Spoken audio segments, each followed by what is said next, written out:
A mysterious disappearance, a suspicious death stumbled upon by a father and his young son, and an unsolved case that cast a shadow over a small town to this day.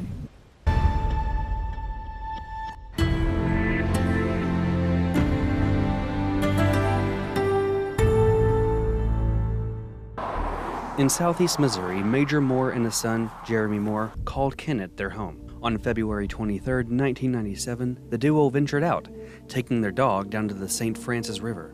The dog ran off and came back with something, a discovery that would provide clues about a mysterious crime, a bone in his mouth. Now, living on a farm, this was nothing new for the Moores. Their dog would bring up cattle bones or even deer bones left behind from local poachers. But this time it felt off. We didn't know it was human at the time, but we knew it was different. Moore phoned the Dunklin County Sheriff's Office to let them know what they found. Sheriff Bob Holder quickly assembled his crew and headed to the scene. As Holder and his crew arrived on scene and examined the area, they found more than just a leg bone. The major case squad went to the location of the levee and found skull, neck, and torsos of a human. Holder hadn't seen anything like this before in his career. Despite beginning his career as a sheriff that same month, he made it his mission to see to it that the case would be solved. This Major Moore had called actually had called Walter Deering and informed him that a dog had brought some bones into his yard. And they looked like human bones to him, but they wasn't sure. So the major case squad continued their search, uncovering other bones and identifying evidence. At the edge of the water, they located the upper portion of a set of dentures and several clothes. Found in the pants was the wallet, which contained the driver's license of George Conder. George Conder, a 49-year-old man who was last seen on November 26, 1996. George was raised in Kennett, attended school in Kennett, and was a very likable person. The Dunklin County Sheriff's Office sent Conder's body to a forensic anthropologist for an examination. The cause of death was said to be a gunshot to the head, possibly by a small caliber weapon. A shot to the head, his personal belongings scattered everywhere. Sounds like it could have been just an accidental death? Well, not quite.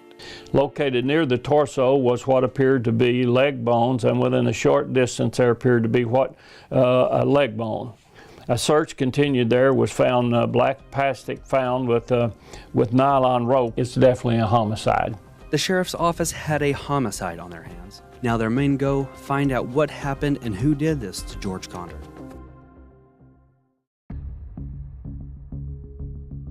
He was last seen in Kennett and in Campbell area on 11/25/1996 by quite a number of individuals.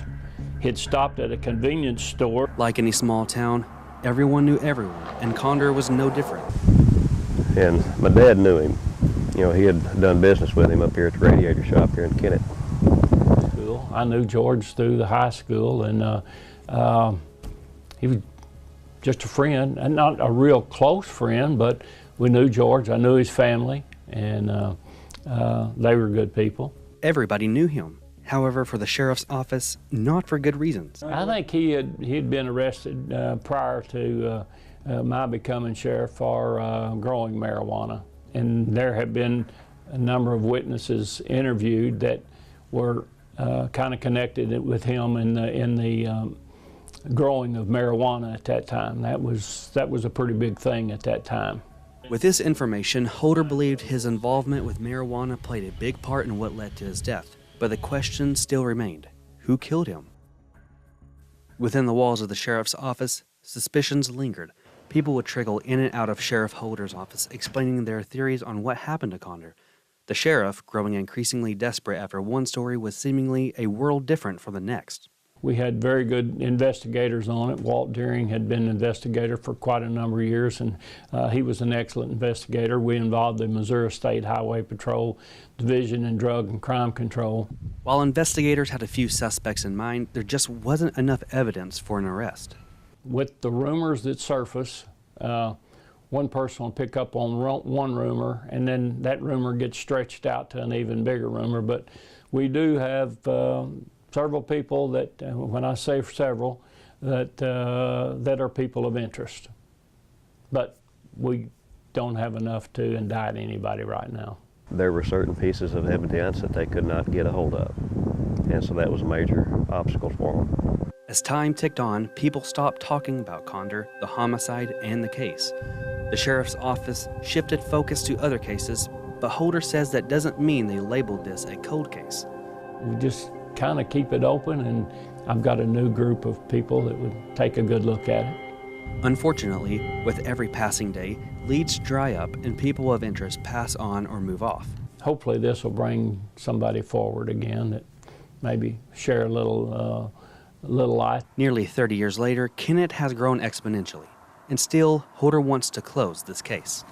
I'm hopeful that we can come up with something, because it's been quite some time since his death. So, but this has been long enough that hopefully something will come out of this. But until then, this remains a mystery looming over Kennett. The mystery of who killed George Conder.